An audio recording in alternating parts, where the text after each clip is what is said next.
Business is simple. It's just not easy. We focus on 3 things to help you run and grow your business more easily: talent, sales, and how to scale. This is the Talent, Sales, and Scale Show.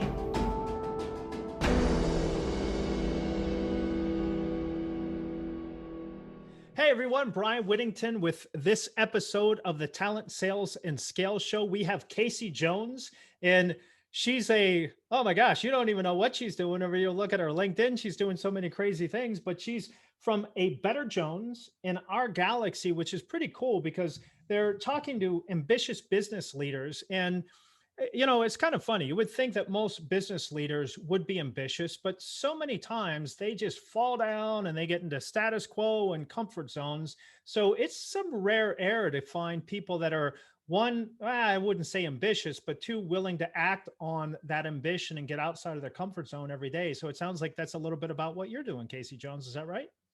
Yeah, that's exactly right. So what we do in our galaxy, it's a community and kind of an educational platform that's all around helping ambitious business leaders, business professionals, entrepreneurs learn how to build powerful and authentic personal brands and become thought leaders in their industry. And you nailed it, because look, that process is an uncomfortable one. You got to be willing to kind of put yourself out there in ways that what I refer to our sort of our target audience, or our people, I often refer to as being aggressively humble. Ooh, I like that. And so they struggle to put themselves out there in that way because they worry that it's going to come across as narcissistic or self-aggrandizing, or, as I usually put it, icky. And so, we work with them on how to do it in a way that feels really true to yourself and feels powerful and feels decidedly non-icky. Non-icky. All right. So question number one then of how we can feel non-icky is, topic is going to be why and what we do so we don't get overwhelmed and lose focus on the day-to-day execution while we're really working on building up this brand and really the personal brand. So I guess the first question is, Kasey, why should we listen to you? I mean, what makes you an expert on this? So there's a couple of reasons. One, if you had told me 4 or 5 years ago that I would be like a personal brand, I don't love the term expert because I also tend to be aggressively humble, but that I would be coaching people on that, I would have scoffed. I was not very active on social media.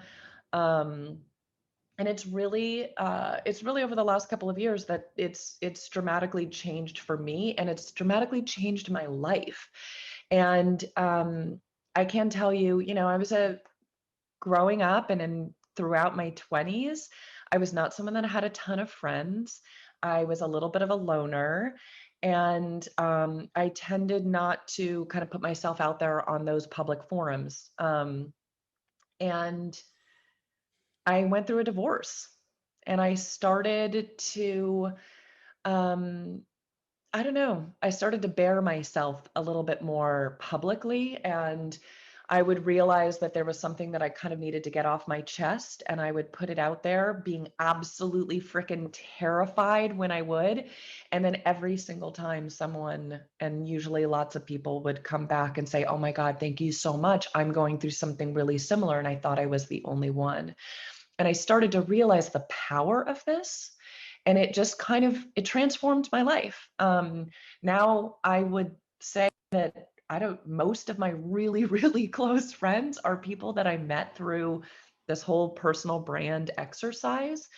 And I've also, on the flip side of that, and why I'm so passionate about it for founders and entrepreneurs, is, for the last kind of 4 years, I've coached and consulted early stage entrepreneurs on how to grow their businesses.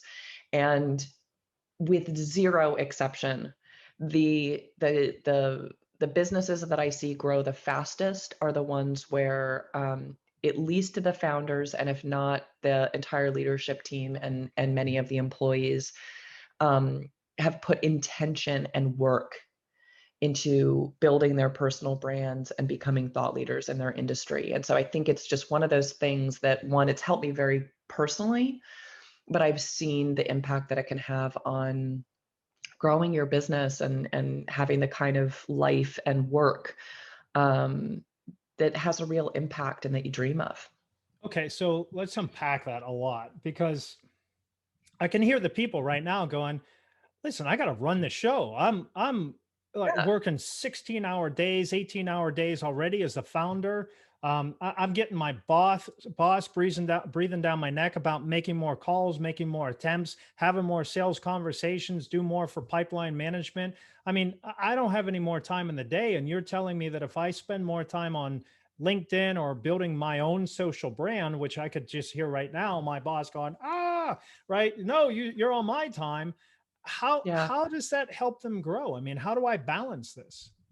So there's a couple things. First of all, there's something that I've noticed, particularly with these aggressively humble people that I'm talking about, and especially with entrepreneurs, right? Entrepreneurs, to your point, you got to learn how to do damn near everything in your business as an Very much. entrepreneur. Yeah. And the way you do it is by you do your research, you learn, and you kind of build these systems on the back end of your business that you treat it as this problem that you need to solve. And so you learn about it, you kind of develop your own way of doing it. You oftentimes kind of learn from others, and you put it into action, and then you tinker as you go, right?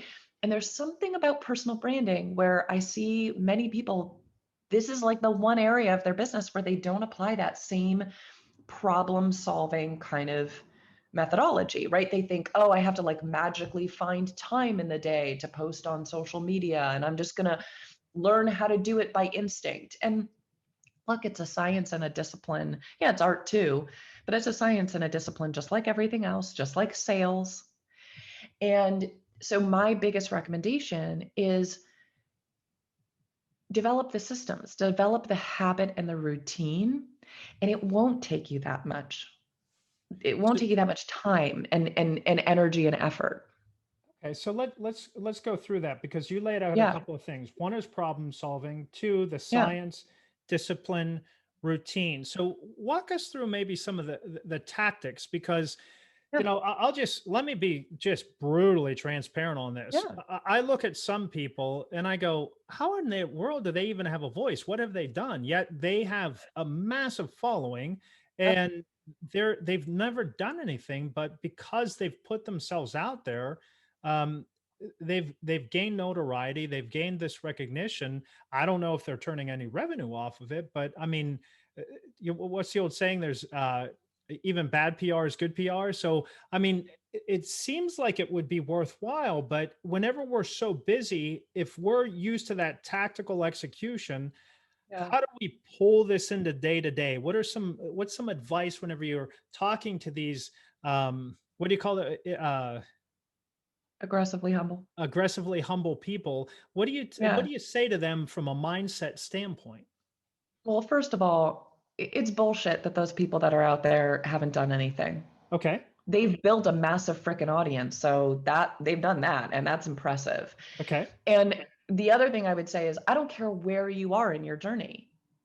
There is somebody out there that is two steps behind you, and you talking about how you made it to where you are, or what you're learning, or how you're trying to get to the next level, that might make the difference between them quitting and them moving forward. And so this idea that like you have to be an expert in order to share, that's BS, right? Like, we learn from people who are willing to be transparent about the things that they're learning, but also the things that they've tried and that they didn't get right. Right. And one of the number one things that entrepreneurs say to me when we talk about this, and especially in this aggressively humble category, is they'll say, yeah, I don't know, it's not really for me. I don't like to brag. And like, let me tell you, okay, I can guarantee that you've got at least a handful of people whose blog content or social media content or whatever you occasionally enjoy and you think is kind of interesting. And if you think about them, do they ever brag. No, No. they don't. They share. They say, oh, here's something that I learned, or here's something that I wish somebody had told me, or here's something I tried and it didn't go well, and here's what I'm thinking about it now. It's all about this, like, sharing your learning process, sharing your journey. It's not about bragging. And when it comes to the revenue side, let me tell you, whether you're an entrepreneur who's looking for fundraising, whether you are a salesperson that is reaching out to a prospective buyer, or anywhere in between, usually when you are reaching out to somebody, they're going to look you up. Right. And if they find things where they're like, wow, that's pretty interesting, or, oh, wow, that's a really cool point that person made. Or if you're an entrepreneur, wow, they have a big following. It lends credibility. Yeah, so let's unpack that a little bit. So one of the questions I put down there is, how do you do it? So really what you're suggesting is, how is being authentic, right? Yeah. And I really never thought about that. So I liked your point about you sharing in your authenticity, in where you've stumbled, in where you've messed up. That might help prevent somebody from just giving up or quitting. And having the authenticity, the humanity, the caring of others, to be able to put yourself out there, because that inner strength, if I might be so bold as to say that inner strength, to put yourself out there, and even have the naysayers say, because you'll see it all the time, that's Oh yeah. stupid, you're horrible, that doesn't work, and you're going to get all of these detractors. And I can't remember if it was shoot, can't remember his name, but there's another guy that I follow for his marketing stuff, but he talks about how there's so many people that were naysayers until people started crawling out of the woodwork going, no, that makes sense. And he's built his business, his brand off of that. Yeah. So is that right? Yeah. And I will say, you're going to get fewer naysayers than you think you are. Okay. Like, you might get a few, but the vast majority of people will say kind things. And I will also say, when you put yourself out there, what's fascinating to me is, I'll have posts on LinkedIn that get very few comments and likes, but I'll get like 5 direct messages from people saying, wow, that really spoke to me. And I'd be like, well, you could have commented. I would have appreciated that. But no. And literally, I have a call lined up this week with a potential client who I posted something on LinkedIn about how, as entrepreneurs, and to your earlier point about working 16-hour days, what our business usually needs is for us to do fewer things and to subtract, not to Right. add more. And she sent me a message and she was like, oh my goodness, that completely spoke to me. I'm early in my entrepreneurial journey. I think I need help. I think I need coaching. Can we talk? Right. Yeah. And let me also say, there's a lot of ways to do this, and social media is definitely one of them. But one of the things that I think is actually one of the most sort of powerful and kind of shortcuts to this whole personal brand, thought leadership thing, Warning, is doing shortcut, pay attention. is doing what I'm doing right now, landing podcast interviews. So, because if you think about it, look, what is a podcast interview? You're having an intimate conversation with another person that is an influencer, a thought leader in your space. You get to talk for 30, 45, 60 minutes about your expertise and what you're passionate about. You get to show up as yourself and have this very real one-on-one conversation. And you get to connect with an audience that someone else has already built and is probably your target audience, your ideal audience, if you play it right. And it's actually easier to get these interviews than people think that it is. I'm a podcast host as well. And the vast majority of the people that reach out to us to come on the podcast are a horrible fit, have no clue what our podcast is about. They don't know anything. They're just like, oh, have me on. I'm a really smart person that talks about stuff that isn't remotely related to your show. I was a New York Times bestseller. You really want me? Like, okay. But the few times when people reach out and they say, hey, I really like your show because of this. This is one of my favorite episodes. I've noticed you really haven't covered this topic, and I think that I could really add to it. Would you be open to, exploring having me come on as a guest? Yeah, so let's hit on that too. So you said coming on to a podcast is a really good way of doing it. Now, how about the other side of that? From you Oh, helping, yeah. coaching, and mentoring people, how is your time as a podcast hostess Yeah. worked out there? Oh, I mean, I think it's been super helpful. And I think, the reason why I say going on other people's is there's less of a heavy lift going on someone else's Yeah, show right. than starting your own. And seriously, my biggest recommendation for people that are thinking about starting their own is do a bunch of interviews, because you're going to learn, like, oh, maybe I don't like this. Or you're going to know, wow, that I loved doing this one because we talked about this kind of thing, or he asked me these types of questions and I want to do something similar. Like, you learn about it. But I think starting your own podcast can be incredibly powerful. Like, you're creating amazing content, you're making connections with guests. And it's also, on the flip side, it's easier to get people on your show than you think it will be early on. And you can reach out to people where you're like, wow, I just think that person's really interesting. And boom, and I don't know if you've had the same thing, and I'm hoping this will happen with us too. But some of the people that we've had on our podcast, I didn't know them before. They come on the show, and now I consider them good friends. It's like Yeah. the most amazing start to a relationship. It's the COVID coffee, right? I mean, it's way better than showing up to the old coffee place. Because you really get down, and it's the pre-show and the post-show comments Yeah. that really make it a lot. So I wholeheartedly agree with that. So, Yeah. all right, so podcast is one way of doing it. We also want to have authentic sharing is another Yeah. thing that we really want to watch for. Now, how about like how else should we do this? You talked about the discipline to it. So can you talk to us a little bit about what discipline should come into play here? Because keep this in mind, whenever we're talking about discipline, remember, discipline equals freedom. If you Yes. have the discipline to do this, you will gain freedom from it. So can you walk us through what disciplines do we need, please? Yeah. And I'll walk you through my exact process when it comes Okay. to kind of social media and personal brand stuff. So I have 15 to 20 minutes. I block out 30 minutes, but I usually spend 15 to 20 minutes every single morning commenting on other people's posts on LinkedIn. What I've done is I have a bookmark folder. That in the bookmark folder is a link to the posts section of maybe, I don't know, 20, 25, 30 different people's kind of LinkedIn content.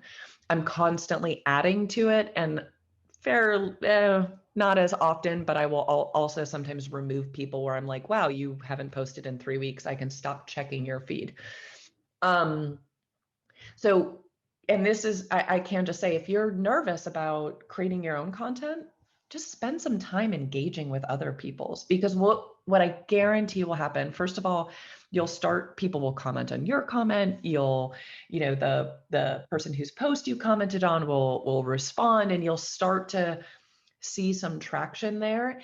And what will happen is you'll be like, oh, wow, that person's post really made me think about this other thing. And if you just jot down that idea, I have a journal where I create a new page every single week where I jot down ideas that I have for content that I can create. So be consistent about engaging. The whole thing is about consistency. Then two, um, what I do is, I'm jotting down those ideas, and then once a week, I like to do it on Sunday mornings. I know lots of people that do it Friday afternoon. I will go through my notes and I will create my content for the week. Oh, one other thing. The other thing I do throughout the week is I take screenshots of when I see a tweet that really made me think, or a blog post, or anything that just kind of got wheels cranking in my brain. so that when I sit down to write my week's worth of content, I can go through all those screenshots. I can go through the notes that I took throughout the week. And I've got all the ideas I need to create a full week's worth of content. I write it all out. And then during the next week, I just go on to LinkedIn, I go on to Twitter and post it live. Sometimes I use a tool like Buffer for LinkedIn. I really like Hype Fury for Twitter, and I'll just go and I'll schedule it all in advance so that I don't have to rely on my freaking memory to put it out there. And when you get into the routine, it becomes much easier. And so I spend maybe, I don't know, maybe 2 hours a week. And keep in mind, I spend a lot of time because this is what I do for a living and this is what I'm passionate about. And I'm kind of obsessed with it. You don't need to spend that much time.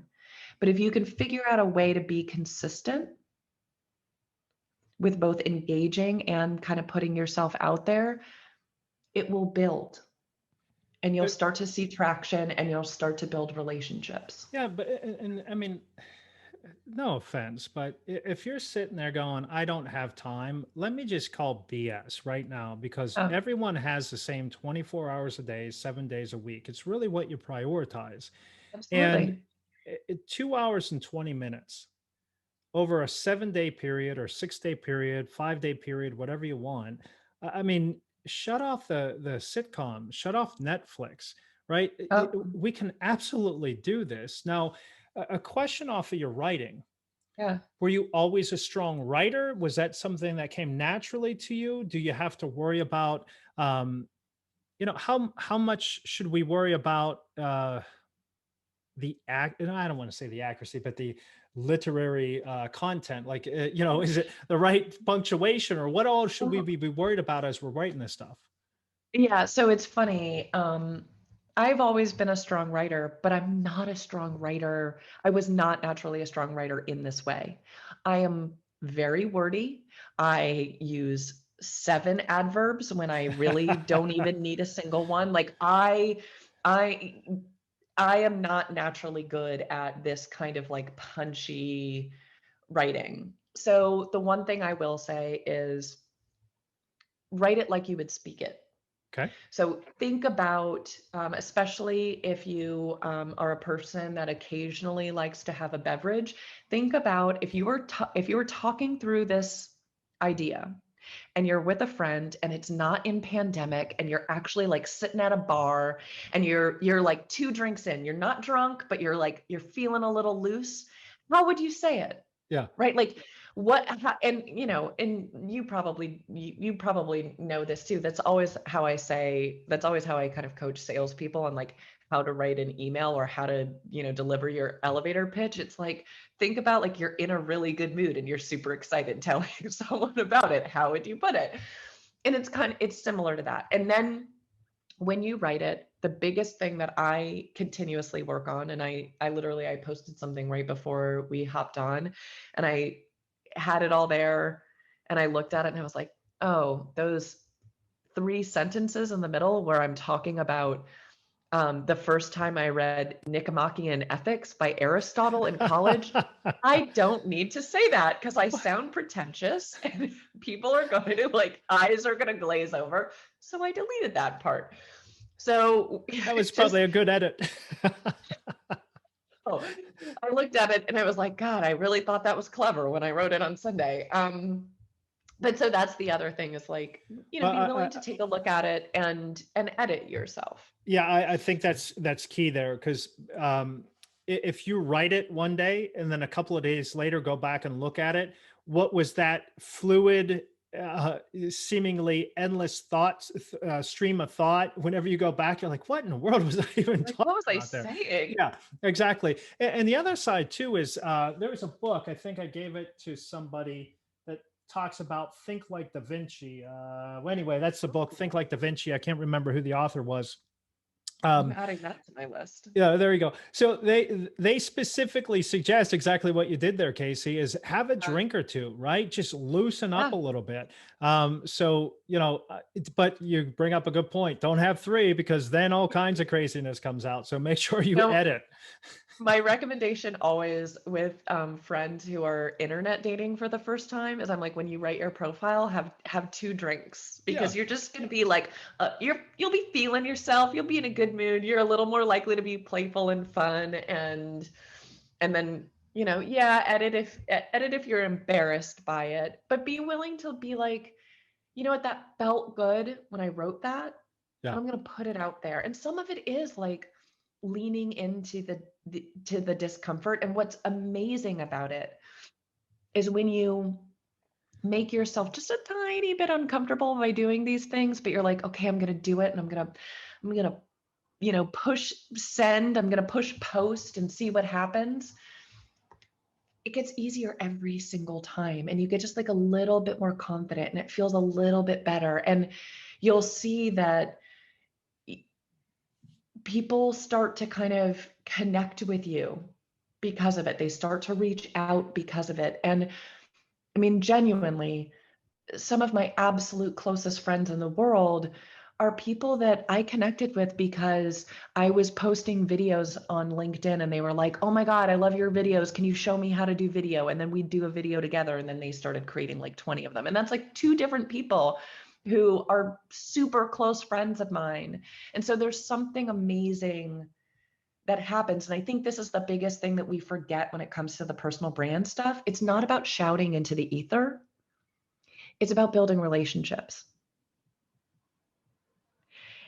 And there's something about the social media component where you're kind of building relationships at scale. And I know that Yeah. sounds like BS, but that is really what it is. So it's kind of curious, right? Because closest relationships, you might be able to have about 150 to 230, right? Yeah. Um, Whenever you're in sales, it's about 200 to 500 relationships that you're a better salesperson, believe it or not, at that 200 to 500. And Mike Montague from Sandler Training, he did a social selling podcast, and he said if you're in sales you actually need less, but if you're really looking to grow your brand, you need 4 to 6,000 at a minimum. And so that takes time to do. Right now, my sense Yeah. is, I haven't reached this yet, but my sense is it's almost like a flywheel. And I think the key to it is consistency, right? Because most people, they have fits of greatness. I'm going to do all this activity and I'm a great person. And then they Yeah. peter out because they don't see the instantaneous results, right? We're Yeah. this instant gratitude type of society. And this is kind of a slow march. Is that the expectation I should have? Or is that just me being self-talk going, oh, will come someday kind of thing? Oh, no, that's exactly it. And it's I had a call like a week ago with Dominic Vogel, and he's like in the cybersecurity world, and he started getting active on LinkedIn a little over a year ago. And he and I were talking about it, and it's funny, like we've been connected for a while, and I hadn't looked at his profile in a while, and he went from like, I don't know, 2 or 3 thousand LinkedIn connections to he has over 30,000 followers. Wow. And what he said is that he's very consistent about, he posts regularly, but he's also very consistent about engaging with other people's content. And what he said is he was like, it was kind of slow incremental growth for about 6 months, 6 to 8 months. And he said all of a sudden everything just started to take off. Hmm. And he just kind of blew up. And what's amazing for him is how often his business gets a new potential customer or a new customer, and they'll say, "Oh yeah, I've been following you on LinkedIn for a while." Yeah, that's curious because, in our day job with what we do, people are constantly, how do I vet you? How do I make sure that you're legit? How do I differentiate you from everyone else? Because let's face it, no one's out there going, you know, um, The reason I'm cheap is because I'm horrible. That's the only way I can schlep this stuff. And customer service, forget about it. I own the joint and they won't even call me back, for goodness sakes, right? No one out there is selling like that. So, how do you show authenticity and that they can trust you? Because that's why people buy. Their biggest fear of purchase is risk. And if you can Exactly. show, yeah, if you can show consistently, look, I have 30,000 followers. I have blank followers. I have all of this content out there. I'm not just saying this to sound good. This is what we truly believe and deliver on. So I would think that that would pay, tenfold if you do it consistently enough, right? It totally does, but there's a component I think that you're missing. It's not just, oh, I'm always putting stuff out there and I've got a bunch of followers. What winds up happening is when you get to that point, and especially when you're consistent about engaging in other people's content, what winds up happening is you start to build relationships with other kind of thought leaders and other, kind of leaders and influencers in your industry.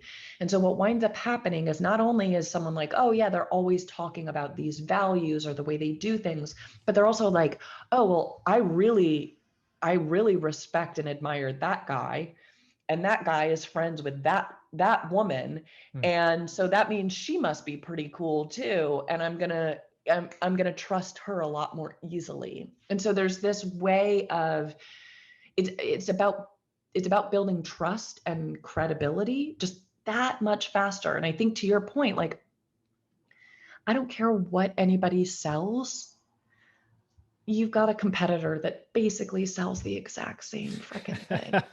And Isn't that the truth? so, yeah, I mean, truly. And so it's like, okay, so what is the differentiator? The differentiator is something to do with the experience that you give them. And the experience is the human side. And you can make it clear what that human experience really is by putting yourself out there, and also by empowering the people on your team to put themselves out there and to kind of build their own brands. And if you're thinking about it from a leadership perspective, and I know there's tons of leaders that are like, oh, I'm so worried about what my lower level employees are going to say and they're going to screw it up. But you know an employee sharing an article from your company, it gets something like 560% more reach than if your company shares it. Yeah. Yeah, that's very true. So let's talk about a couple of things there. So I'm the business owner, I'm the manager, I'm the leader. How do I deal with my person putting content out there that has nothing to do whatsoever with my business? He's on my time. She's on my under my management.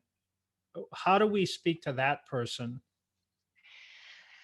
So I think there's a couple of ways to think about this. One, like, yeah, okay, if they're putting out stuff that is offensive to your brand or is butting up against your kind of company values, then that might be something to look at.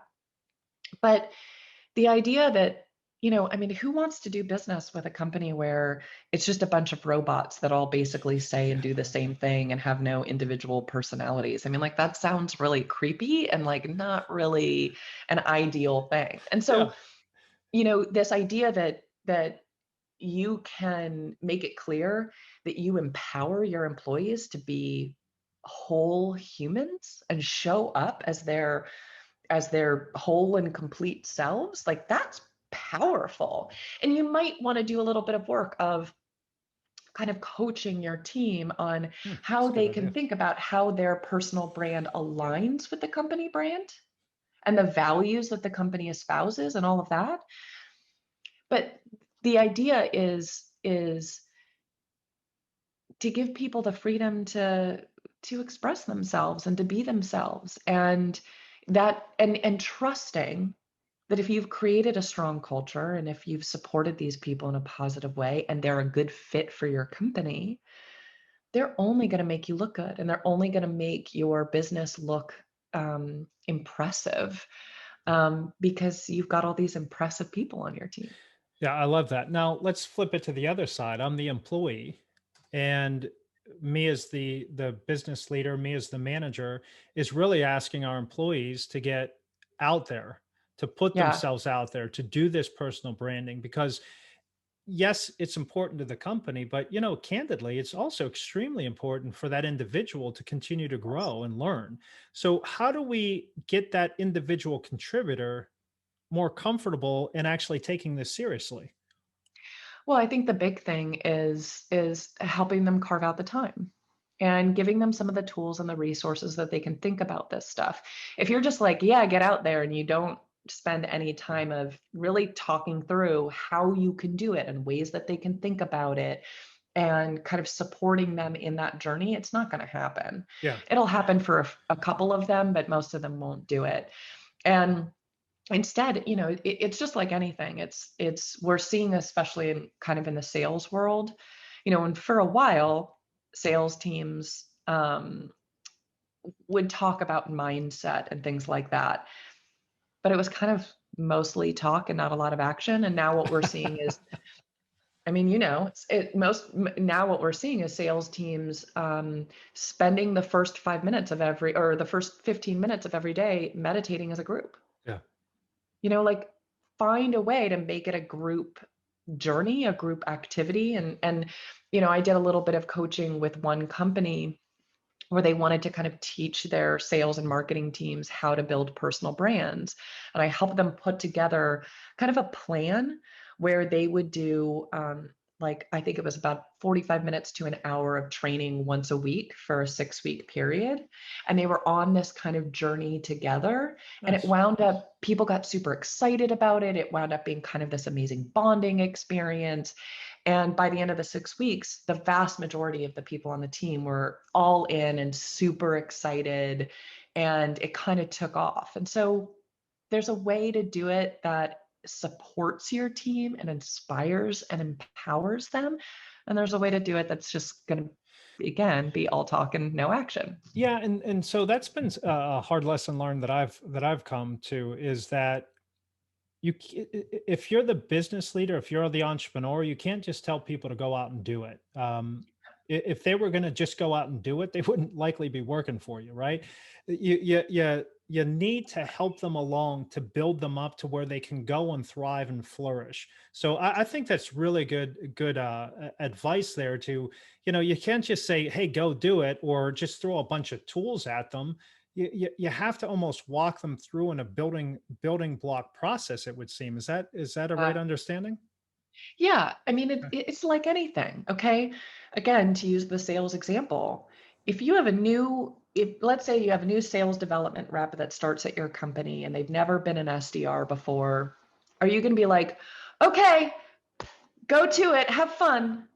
No, you're going to train them, you're going to teach them, you're going to give them advice, you're going to give them coaching. Like, we all need coaching to learn how to do anything well, and creating an environment where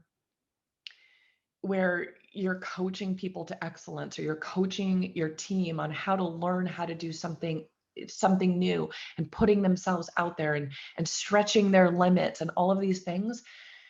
Yeah, it's going to help with the personal brand stuff, but it's going to help with everything, because learning something new, literally learning something new, creates new, like, synaptic connections in our brain. It like produces gray matter in our brain, and it makes us better in all of these other ways. And so, yeah, whether it's personal branding or whether it is literally anything else in your business, create a plan, create a program, create a whole kind of system of how you learn as a group and how you empower people to kind of get to that next level. Yeah, and I would think too. I mean, we as employers are constantly worried about our Glassdoor or our Yes. Indeed reviews and things along those lines. And then we're also worried about tenure and turnover and all of those key performance indicators that we're looking. But I would think that if you're teaching your people how to do this and you're allowing them to grow, even if they're not going to a different level per se, but if they're growing and learning and challenged every day, I would think that they're going to stick around a little bit more. And if I can get them to stick around another month, 2 or 3, that is massive a differentiator for most organizations. And they'll likely be able to grow up through your organization, because if they're sticking around another 2, 3 months, they're going to be pulling more people in. We're all going to be developing together. And then we have this culture of growth instead of this, breaking rocks in prison mindset of just do more. Right. So yeah, I think it all ties together nicely. No, I completely agree with you. And the memory that just came to my mind while you were saying that is, years ago I led a team of SDRs, and for years the company had been saying they were going to create an inside sales role so that there was actually like a pathway to career development. They created the inside sales role. They brought up 2 SDRs. 2 months later, they fired the SDRs and canceled the inside sales role. And guess what wound up happening? It was like over the next 6 months, 80% of the SDRs quit and they went somewhere else, because all of a sudden it was like this sign that no, there was going to be no growth. All of the sort of hopes of getting to that next level were dashed. And we're not always going to be able to have this really clear career development plan for every single employee. But if in the meantime, you have a clear plan of how to just become a better version of yourself and how to learn and how to grow, hell yeah, you're going to stay longer, and you're also going to be more passionate about the work that you're doing. We all are as humans, we strive to be better. That's just what we do. And so if you give people the opportunity to do that and you support them in the pathway to that, they will be grateful to you. They will be happier. They will be more fulfilled, and they will be more likely to kind of show up every day and work their heart out and give it all they got. Yeah, and I mean that's really it, because as good of a company as you have, and we deal with a lot of entrepreneurs, a lot of business owners who think, people are going to work for me because it's me, it's my company, right? Well, guess what? No, there's a lot of competition out there, and to use the Queen's English, you ain't that great, right? So if you're not going to give them ways to grow and reasons for being, they're not going to be engaged. I mean, that's why the national engagement over the last 3 decades plus, I think, has been about 34%. So I mean, you have to do something different. And well, actually, don't. You keep doing what you're doing. Those listening to this podcast, we're going to figure it out and crush you and buy your company. So let's just keep doing that, right? So, all right. Ruthless. Love it. Yeah, right. Now, so you said a couple of things. I want to make sure I have this because, oh my gosh, this is going so fast. So we want to take about 15 to 20 minutes a day posting on other people's comments to gain some ideas, jotting those ideas from other comments down, creating relationships off of that. And 2, create contents at least once a week, take an hour or 2, ideally 2, to where you're writing these things down, going back and reviewing it before you do it, leveraging some technology like Buffer for LinkedIn. And I missed a one for Twitter. So it's kind of a new one. It's called Hype Fury. Hype and Fury. It's really quite good. And you can use Buffer for Twitter also. But okay. Yeah. So you can use that for both. So Hype Fury, I like the name. Yeah. Hype Fury for Twitter. And then is that it? Or do I need to do other things for my daily routine of fanatical discipline? Honestly, I think if you can be consistent about the engagement piece and engaging with other people's content, and I want to be clear, when I say engagement, it's not hitting the like button, and it's not saying great post. It's actually saying, oh wow, that's really interesting, it made me think about this, or wow, who would love this, and tagging a friend who you think would enjoy it as well. It's actually engaging, and also building relationships off of it. So if it's someone who you just really like their content, be willing to reach out and connect with them on LinkedIn and say, hey, I think your content's really amazing. I've learned a ton. Would love to be connected.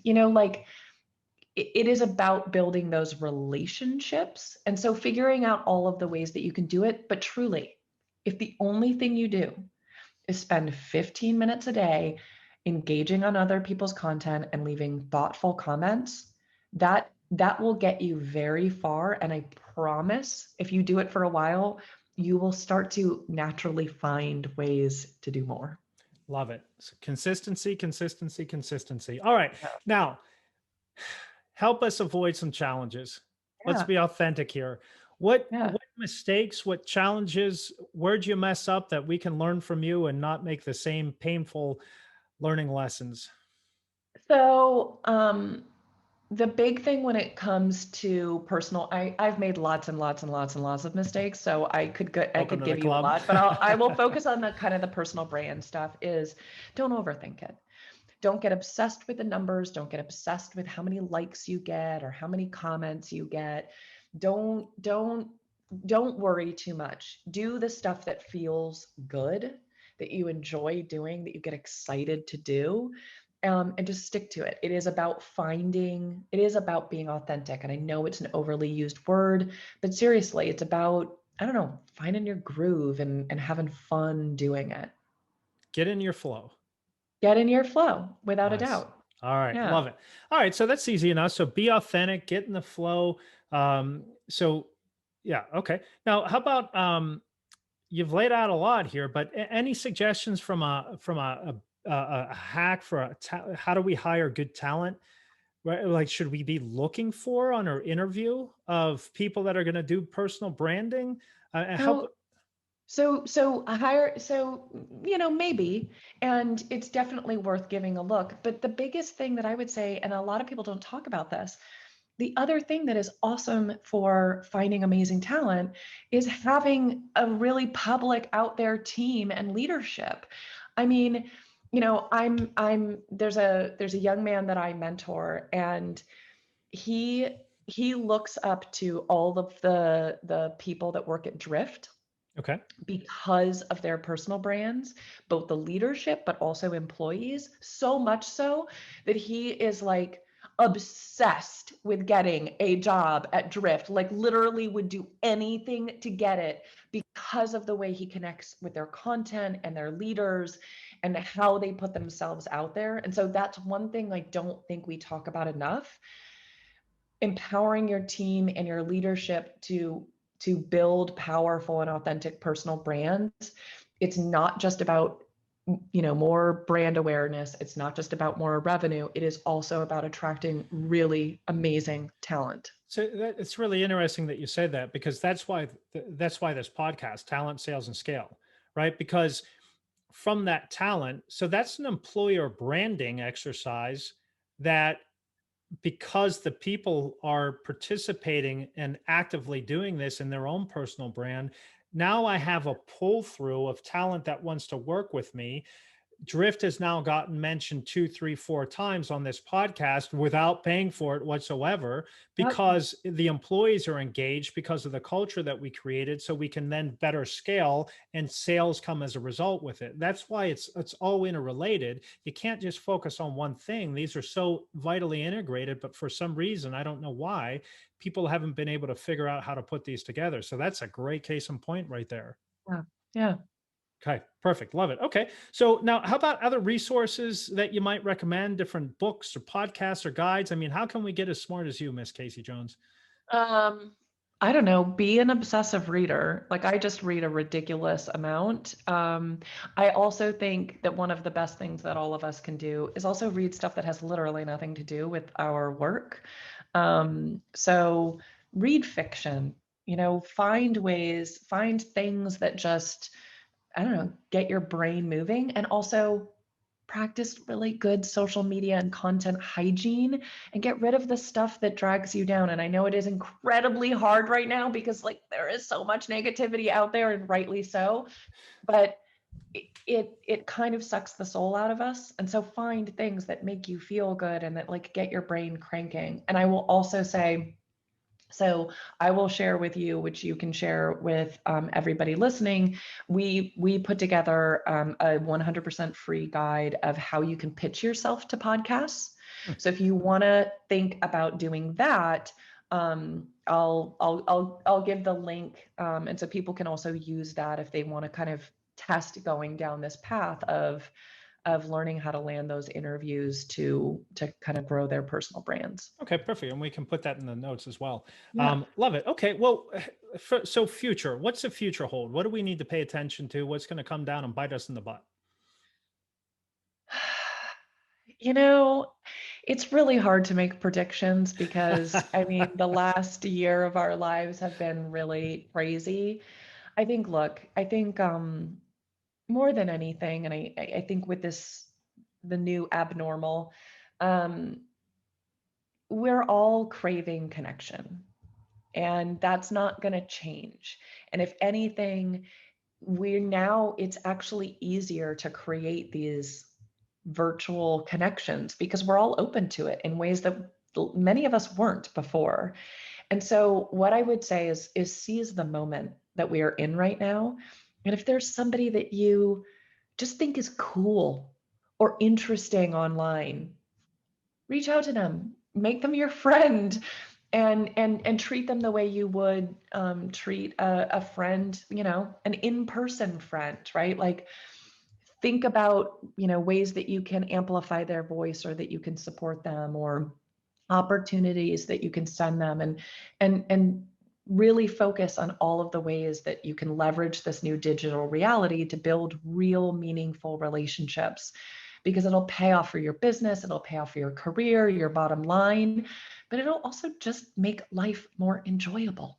Yeah, I love it. So reach out there, be authentic, be nice, right? Have some Please fun be for goodness nice. sakes. Yeah, right. Oh, crazy, crazy thought. All right. So Kasey, I've really enjoyed this. I hope people are taking copious notes and really will do this, right? So I have some action items that I'll need to do out of this. So thanks for that. So who should reach out to you, Kasey? How should they do it? And why should people reach out to you? So find me on social media. All on literally every platform. My handle is a better Jones.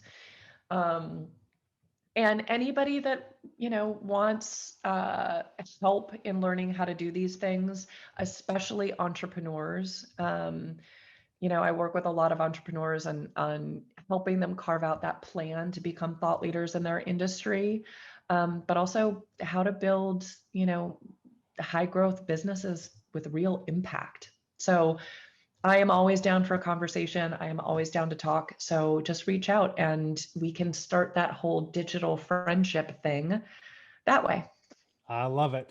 So reach out to Kasey Jones if you're jonesing for a better Jones. Get after it. So hey, thanks so much, Kasey. I really appreciate it. Thank you so Let's have much. some good posts, some good reaction. On my pleasure. I'm glad that we were able to. So you didn't know this, but Kasey has such a crazy schedule. We had to reschedule this a couple of times. So I I'm know so it's my glad that. bad. No, no, no. I love it. So that means that she's busy doing her stuff. So really appreciate you carving out some time and joining us today. Some It great was so content. fun.